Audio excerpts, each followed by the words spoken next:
Эрхэм үзэгчдээ хариуцлагын нийгмийн төлөө ярилцлагын нэвтрүүлэг маань эхлэж байна. Энэ удаагийн төчнөр Улсын хурлын гишүүн Ням Доржиг урьж оролцуулаад түүний өрөөнд ярилцлагаар ирж байна. Тэгэхээр үндсэн хуулийн өөрчлөлт гэдэг ийм зүйлийг яриад эхэлж байна. Одоо 11 сарын 26-нд бүх нийтийн ард нийтрээ санал асууя гэдэг чинь хугацааны хувьд энэ бүхэн ер нь бол боломжтой юу? Өөрчлөх. Наадах чи явахтай энэ улсын байдлыг хүнд байгаа учраас анхаарлыг өөр дэшегээ хандуулах гэж л ийм бусрмаг юм хийж байгаа байлгүй дээ гэж надад харагдаж байгаа шүү дээ. 2010 онд батлагдсан үндсэн хуулинд нэмэлт өөрчлөлт оруулах журмын тухай хууль гэж байд юм л да. Одоо энэ Дембэрлийн гар үсгтэй хууль байд юм.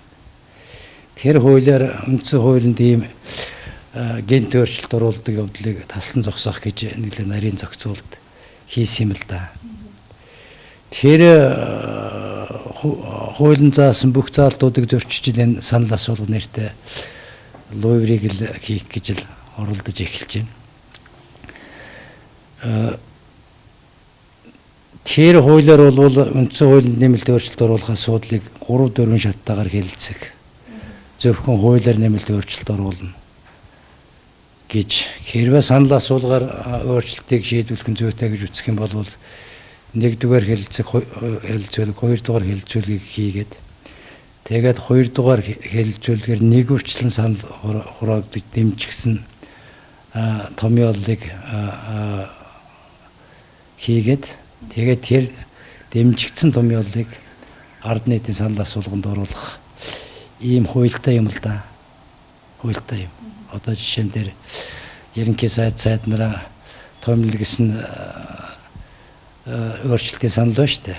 Тэрийгээр чинь 1-2 дугаар хэлэлцүүлгээрээ санал хураалт явуулаад тэгээд тэрийг ард нийтийн санал асуулганд оруулах ёстой юм. Эднэрийн энэ луйвдах гэдэг юм яаж урж ирж байгааг гэхлээр их хурлын нэрвэх 11 гишүүний өргөн мэдүүлсэн төслийг улсын их хурлаар хэлэлцэх нь зүйтэй гэж үзвэ гэсэн ийм томьёолоор санал асуулга явуулах юм оруулж ирээд байгаа байхгүй юу. Санал асуулгаар тийм оруулжгаас үүдэн тэрийг өөрчлөвл яана. Өөрчлөж болно шүү дээ. Тэгэхээр наадах чинь бол аль ч утгаараа цаг хугацааны хаачинд очихсан асуудал. Анхын асуудал яаж гарч ирсэн гэхлээр энэ нөгөө 73-ын бүдүүн бүлэг гэж байгуулж энэ оны ихээр энэ ардчсан нам ардын нам 2 гэрээ хийхдээ үндсэн хуулинд нэмэлт өөрчлөлт оруулах асуудлыг авч үзнэ гэсэн тийм нэг заалт оруулсан юм. Тэрний дагуу дээр хамтарсан засаг гэж юм чинь байж хахад энэ төсөл дээр ажилцгаас юм шиг байгаа. Намайг эсэргүү цараас над чиг хүнийг ажлын хэсэгт оруул гээд би бүлэг дээр гуйсан чинь нэрийн их хурлын дараад өгсөн боловч намайг эсэргүүгээ тэрнээс нь хассан. Би ийм балиар юмнууд хийж магадгүй гэж тэрийг нь замаас нь саармөгжуулах гэж бид нар ажлын хэсэгт орё гэж зүтгээд дийлээгүй юм байна. Тэгээд нөгөө 73-ын бүдүүн бүлэг чинь байхгүй болсны дараа манайхныг засгаас хөөчлөө шүү дээ. Энийг өргөн мэдүүлж байгаа. Одоо ямар хөгийн юм яригдж байгааг гэхлээр 3-4 асуудлаар миний мэдэхгүй юмыг сүүлд нэмээд биччихсэн байна. Үндсэн хуулийн нэрийг өөрчлөхөөс эхлээд 99 гишүүнтэй болгоно гэж надад хэлээг өмгээл одоо лүндэ үйлээд эхэллээ дээ.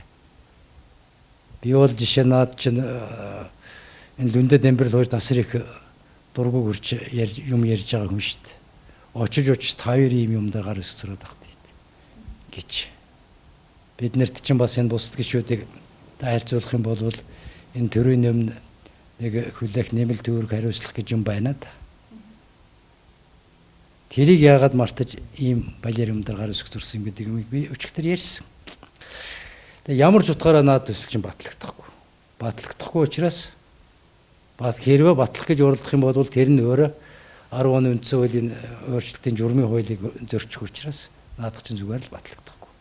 Журмын хуулийг процессын хувьд зөрчөөд байна гэж үзэж байгаа мó эсвэл энэ өөрчлөлтүүд нь бүгдэл гарна. Тэр журмын хуулийн дотор чинь жишээ нь одоо мөрдөж байгаа үндсэн хуулийн агуулга зарчмыг хүндсэн өөрчлөлтийг хийж болохгүйгээд хатуу заачсан байгаа байхгүй юу. Тэр агуулга зарчим гэдэг чинь жишээ нь манайх бол энэ ерөнхийлөгчийг бүх ордомноос сонгодог юм чинь парламентаар сонгодог болчих юм бол агуулгын асар том өөрчлөлт орж таарнаад тийм юм хийж болохгүй гэдэг 10 оны хуулинд чинь биччихсэн тэрийг зөрчсөн юм дээр эдгээр гар өс зөрчих гарна би сая зарим хүмүүсийн нэрийг хэлээд байгаа чинь учир нь энэ агуулгын өөрчлөгдөж байгаа үз бүх ард түмнээ сонгодог байсан ерөнхийлөгчийг их хурлаас сонгодог. Тэгэхдээ иргэдийн хурлын төлөөлөгчөөр сонгогдсон хүмүүсийг нэмж оруулж байгаа санал ураадаг. Ийм хэлбэрл урах юм бол энэ чинь үндсэн хуулийн дагуулгын маш том өөрчлөлт орж байгаа юм. Тэгээд дээрээс нь шүүгч нарыг ерөнхийлөгч томилдог байсныг их хурл томилдог болохоор чинь нөгөө эрх мэдлийн тэнцвэр гэдэг юм чинь алдагдаад ирнэ үстэй. Тэгэхээр 10 оны хуультайгаа зөрчилдөж байгаа биз? Хуулиар хориотой юм хийчихсэн байна. Тэгээ ийм хачин босромог юмд л орооцолдлоо да. Тэгээд наад 10 оны журмын хуулиар чинь болохоор үндсэн хуулийг их хурлын чуулганаар хэлэлцээд эхэлсэн болвол өөр ямар ч асуудал хэлэлцэж болохгүй гэд 11 дугаар зүйлдээ байна уу заачсан байт. Одоо юу болох вэ гэхээр эх 7 хоногоос юм хүчнэтэж хагаад 11 сарын 26 гэж шахаад их хурлаар хэлэлцээд эхлэх юм бол энэ төсвийн бүх хэлэлцүүлэг зогсно. Өөр ямар ч хуулийн хэлэлцүүлэг явагдахгүй. Тэгээд дээрэс нь угаасаа энэ өргөн мэдээ усын өмнө одоо мөрдөж байгаа хуультай зөрчилдөж байгаа учраас намын бүлгүү завсарлага авна. Ингээд дамаан ингэж 4-9 сар байгаад надад ямар харт өрөөд байна вэ гэхлээр энэ засгийн газрын асуудлыг ярихаас аргагүй байдал орчод байгаа байхгүй юу. Энийгээ саарамжуулж хугацаа очих гэж эдгээр юм зал хэрэглээд байна гэдэг гэсэн юм. Сүүлийн үед бодогддог бол одоо жишээ нь сая 15 оны 11 сарын 16-ны өдөр гэж нэг аюултай өдөр гарлаа да. 17 оны 11 сарын 7-нд октябрийн хувьсгал ялсан л да. Яг тэрний урдах өдөр үндсэн хуулийн өөрчлөлтөд хууль өргөн мэдүүлж, сонгуулийн тухай хуулийн 3 төсөл өргөн мэдүүлэгдэж байна. Зүгээр л энэ төр самарч шít. Төр самарч шít. Тэгээ эцсийн дүндээ энэ унж байгаа нэр хүндээ аврах гэж нэг юм жижиг зал хэрэглээд байна уу гэж бодогдох юм ба шít. Нэг асуудал дээр ерөнхийлөгч нь улсын хурлын дарга нь ерөнхий сайд нь гээд 3 тийш хараа суучдаг. Ажил явахгүй байна. Тийм учраас засаглалын хувьд өөрчлөлт оруулъя гэж ингэж үзээд байгаа тий. Нөгөө талдаа бас хүчтэй ерөнхийлөгчтэй парламентын засаглал байна гэд энэ бүх одоо зүйл засагдана гэж та харж байна уу? Одоо наадхан чинь дотор нь орж ярих надад бол ямар ч утгагүй байна. Алга. Ягаад гэвэл угаасаа оруулж ирсэн юмд батлагдах учраас. Наад цаандаа суулгач явахгүй. Зүгээр л явахгүй. Ягаад гэвэл 10 оны тэр журмын хууль бүгдийн зөрчигдсэн байгаа учраас тийм юм чи яаж хэлэлцдэг. Зүгээр ер нь үндсэн хуулинд өөрчлөлт оруулах шаардлага бий. Жишээ нь би энэ сумын засаг дарга, аймгийн засаг дарга нарыг энэ иргэдийн хурлаас нэр дэвшүүлж гаргаж ирээд дээд чатны засаг дарга ерөнхий сайд томилдог явдлыг болох ёстой гэж үздэг. Энд шууд томилгооны системд оруулах хэрэгтэй. Тэгжээж нэгдмэл улсынхаа үндсэн тулгуур зарчмыг авч үлдэхгүй бол одоо наад засаг дарга нарын чинь огцруулах нэр дэвшүүлэх ажил чинь зүгээр л авилга мөнгөний хувилдаан болж хөврлөө шүү дээ. Одоо хамгийн сүүлийн жишээ дархан байна. Арчилсан манай нам хоёрынх нь этгээдүүд нийлээд тэнд ямар хөдөлгөөн утгаж байна. Ямар хөдөлгөөн утгаж байна. Ард нийтээс сонгодог юм яриад байгаа. Сонгодог хэлбэрлүү шилжих юм бол зүгээр л 337 ван тулстай болно. Тэр сумаас сонгуулиар гарч ирсэн засаг дарга, аймгийн засаг дарга захирагтна гэж нэг байхгүй. Аймгийн засаг дарга нь ерөнхий сайдад захирагтна гэж нэг байхгүй. Одоо жишээ нь Өмнөговь аймгийн засаг дарга Монголын засгийн газар хяналтаасаа гаргаад 10 гаруй жил болж байна. Энэ байгалийн баялаг тэнд эдийн засгийн эргэлтэнд орсонтой холбоотойгоор. Тэнд юу ажиглагдаад байдаг вэ гэхээр энэ баялагаа дагаад дураараа дөрвж дунд жимгээр жиргсэн нэг засаг ноён гарч ирээд төв засагтаа захирагддаг юм. Ийм юм бий болчих гээд байгаа байхгүй. Энэ үндсэн хуулийн үндсэн тогтолцоо бол манайх нэгдмэл улс л да. Нэгдмэл улсын шинжийг авч явдаг үндсэн хуулийн арга хэрэгсэл нь бол томилгооны систем л байд юм л да. Томилгооны системд орохоос өөр арга байхгүй. Иддэг уудаг явдал юм цайдаг алдлаа шүү дээ. Идэж ууж байгаа нөхрийг хурдан ерөнхий сайд нь аймгийн даргыг аймгийн дарган сумын даргыг хурдан зайлуулдаг хуулийн механизм хийж өгөхгүй бол надад чи хувилдаа дээрээс болохоо байлаа шүү дээ. Одоо тэгээд сүүлийн үед энэ хувилдаа ямар төвшөнтэй хүрч яана вэ гэхээр иргэдийн хурлын төлөөлөгчд нь усаас зардал гаргуулад хөлөмбөг үздэг боллоо шүү дээ. Ингэтлээ ялзарч шүү дээ. Тим юм хийхгүй бол намайг огцруулж магадгүй гэж айгаад авилгадах тийм хөшөөргүүд яваад байгаа байхгүй. Тэгэхээр наад үндсэн хуулийн дотор төсөл дотор орж байгаа тэр ард нийтийн санал хураалтаар гарч ирдэг юм чинь эргээд Монгол буйн авчирна. Магадгүй миний ярьж байгаа юм эргэлзээд байж магадгүй. Тэрийг судлах ёстой л асуудал шүү дээ. Энийг хүн болго ярих ёстой байгаа шүү дээ. Бүр улс төрийн намуудын саналыг авна гэж тэр 10 оны хуулинд бичсэн байгаа шүү дээ. Улс төрийн намуудын саналыг авна гэж. Энэ өргөн мэдүүлэгчийн төслийн тухайд улс төрийн ямар ч намын санал аваагүй. Нэг гишүүн нэг биччихсэн цаас кармандаа нуугаал өрөөгөр нурж гар үсг зуруулаад ингээд наадах чи өргөн мэдүүлэгдэж байгаа. Хувилдааны шинжээр үндсэн хуульд өөрчлөлт оруулах орлого хийх юм болвол тэрийг хэрэгт хийсэн гэж үзнэ гэдэг 10 оны хуулийн чинь 3 дугаар зүйл дотор нь биччихсэн байт юм шүү дээ. Одоо энэ бол хэрэг болчиход байгаа. Тэр 10 оны хууль ярьж байна. Хуулийн санал биш. Цэвэр хувилдааны журмаар явж байгаа байхгүй.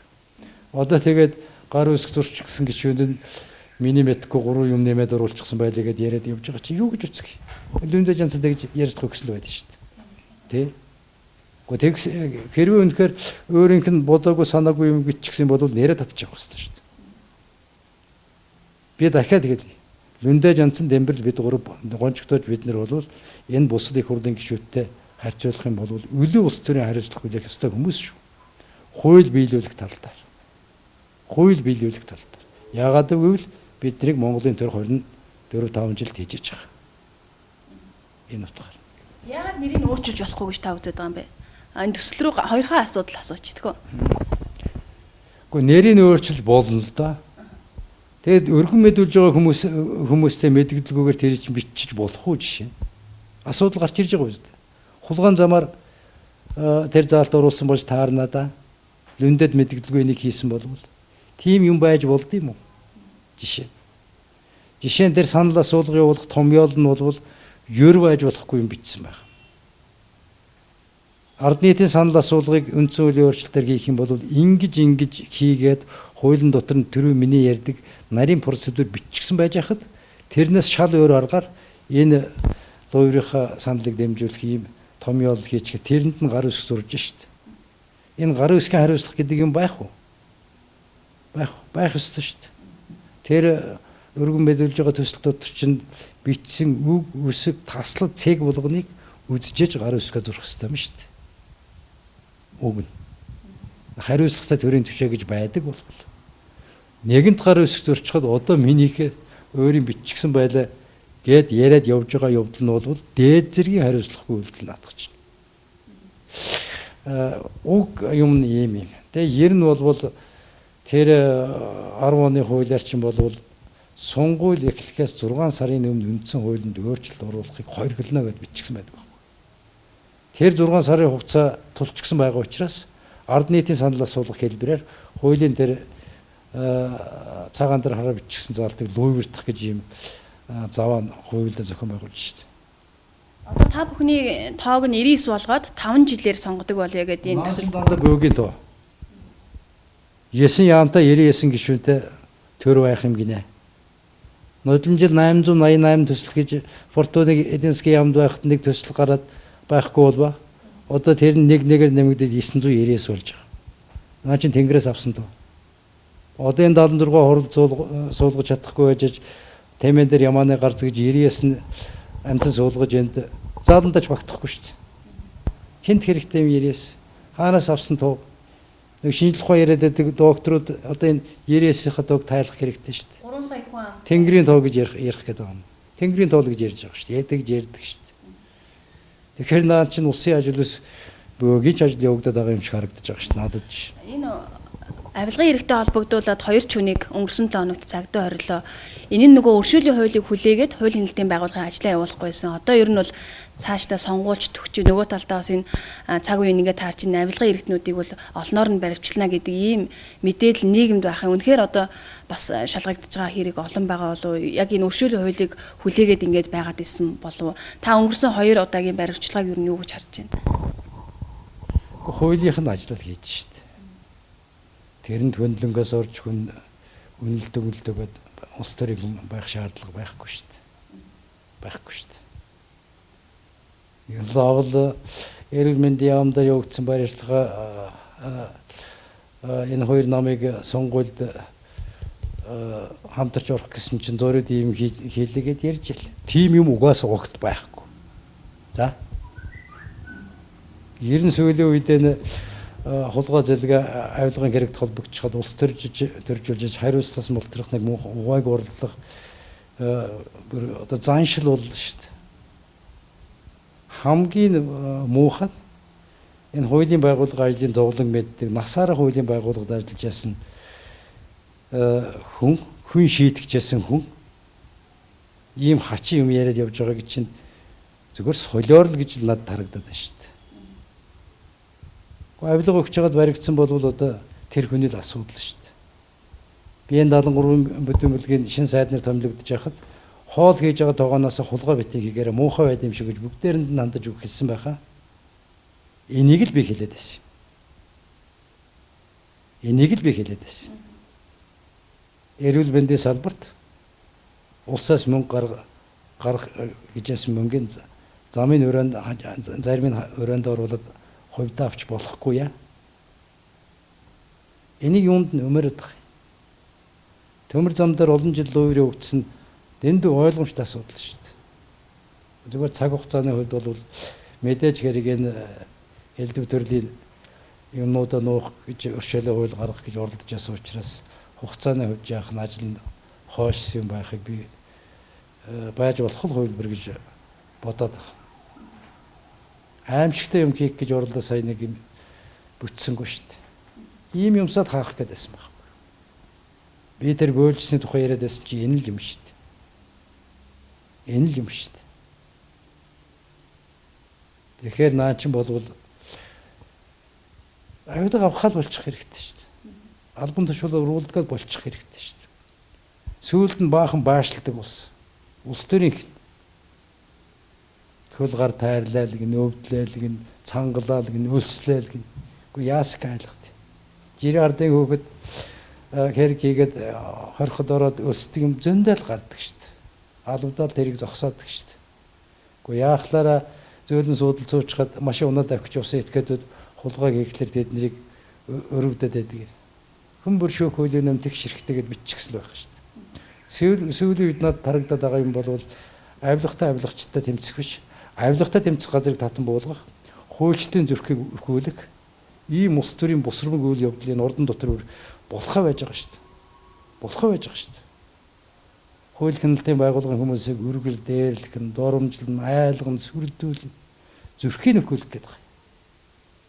Миний зүрхийг өхөөлөх гэж эдгээр 20 жил хөдөлсөж байгаа. Миний зүрх арай өгчөөг байх. Тэр чинь хүний зүрх өгөхийн тухай асуудал биш. Төрийн зүрхийг өхөөлөх гэдэг байна. Хизээч энэ авилгал албан тушаалын хэргийн юм Монголын төр сөгдөж сохирч болохгүй. Энэ улс төрийн зорилготой баривчлал гэж. Улс төрийн зорилготой юмд өртөхгүй байх ёстой шүү дээ өөрснөө.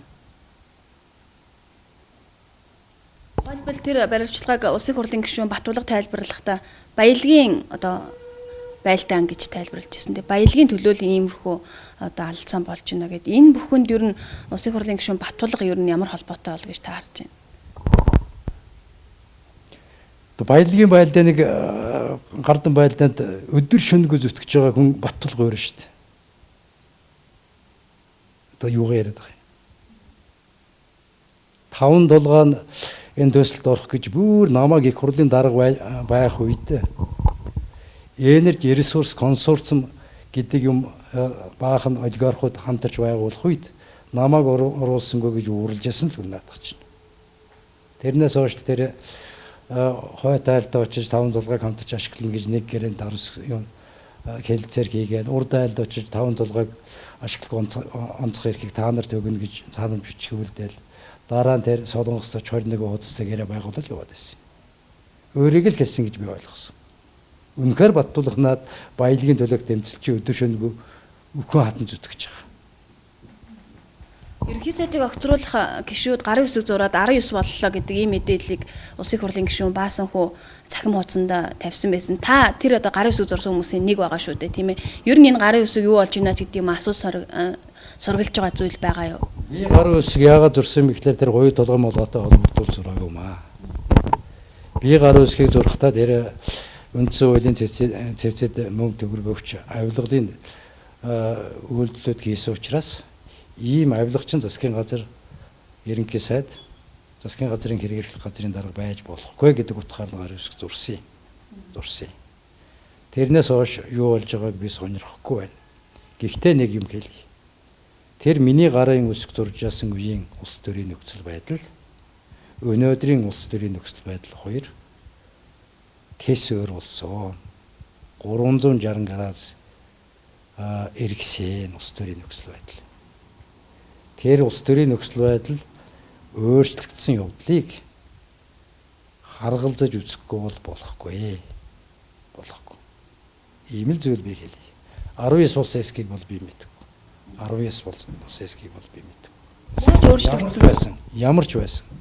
Энэ шалгагдж байгаа элдв хэрэгүүдийг шалгах ажиллагаа зогсоох гэж хуульдын ордон дотор яригдж эхлээд бас чамгүй хугацаа өнгөрлөө.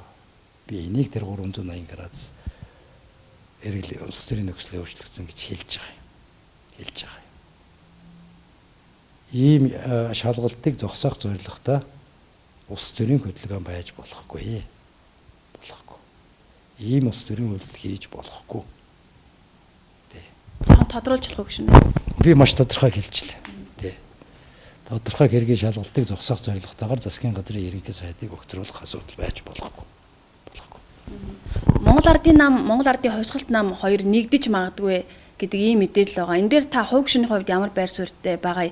Нөгөө талаар та бас намын удирдах зөвлөлийн гишүүн байгаа шүү дээ, тийм ээ. Яг ийм зүйл намын түвшинд яригдсан юм уу? Нэг Ахмад гишүүд гарын үсэг зурсан бичгээ чүмийг бид нар танилцуулсан. Ямар юу ярих гэдгийг сонсох хэрэгтэй л дээ. За яг ингээд хамтраа сонгуульд орё гэж бодъё. Тэр эвслийн дарга хэм байх гэдгээс л эхлэн дахив. Тэгээд тэр эвслийн бүрэлдэхүүнд орсон намуудын их хурлд нэр дэвшүүлэх тойргийн тоо хүний тоо хэд байх юм. Энэ дээр тохирч чадах юм уу гэдгээс л асуудал эхлэн штайг. Тэгэхээр наад чинь болвол нэг амьсгаагаар сайн муу гэд хэлчих ямар ч уулзаагүй асуудал. Тэр харилцан биевиндээ хэлэхүүг тавих саналуудыг харгалж үзэж эцсийн цэг хатах асуудал. Тэгвэл нэг юм маш ойлгомжтой байх хэрэгтэй. Энэ ийм юм болдгиймаа гэж бодоход. Тэрний цаад зорилго нь авилга албан тушаалын хэргийг хаазаасан улс төрийн нэгдэл хэрэггүй ч байж болохгүй. За юу. Хизээч ямар ч тохиолдолд энийг л би одоохондоо хэлж чадна. Ийм зорилготой улс төрийн нэгдэл байж болохгүй.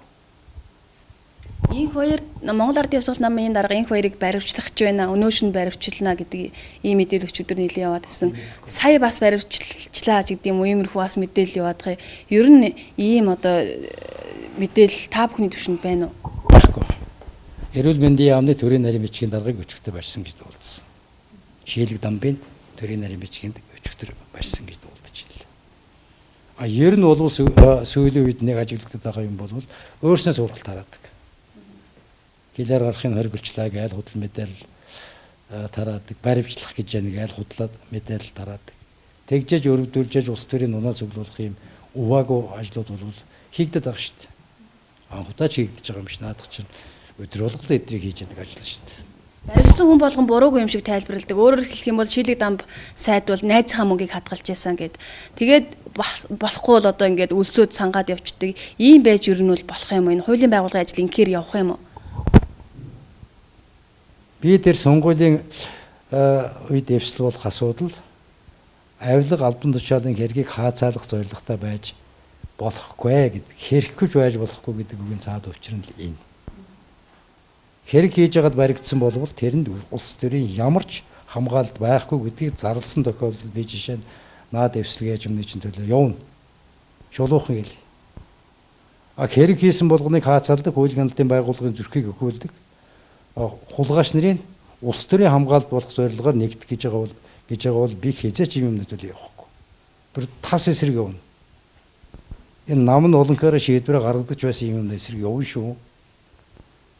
Нам сонгуул ярих ашиг болвол 2 3 дугаар зэрэг ярих ашиг асуудал. Энэ улс бүтэн байх ёстой юм. Энэ улсын зарчим бүтэн байх ёстой юм.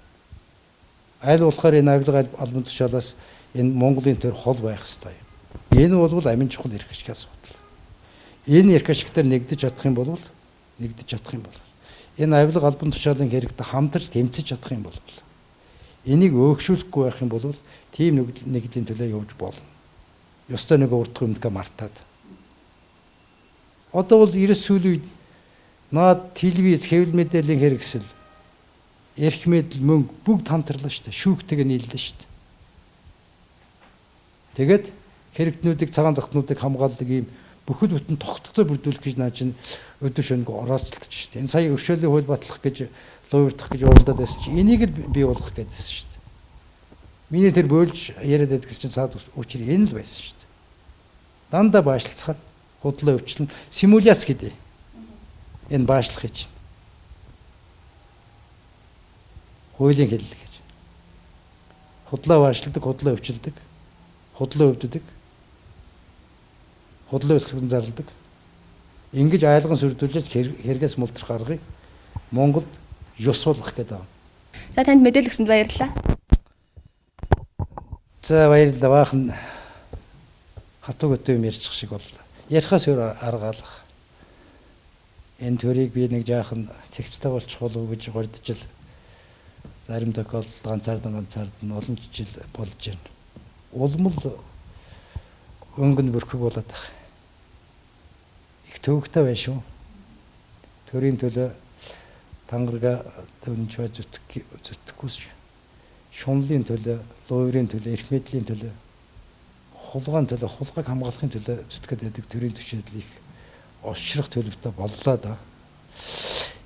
Дараачийн сонгуул санал өгт ард түмэн танаа телевиз үзэгчид энд эрхээ өчнийг бодож байгаа байлгүй. Ард түмэн ухаантай. Ард түмний хэтэрхий басамжилж штэ. Эрх баригж байгаа хүмүүс.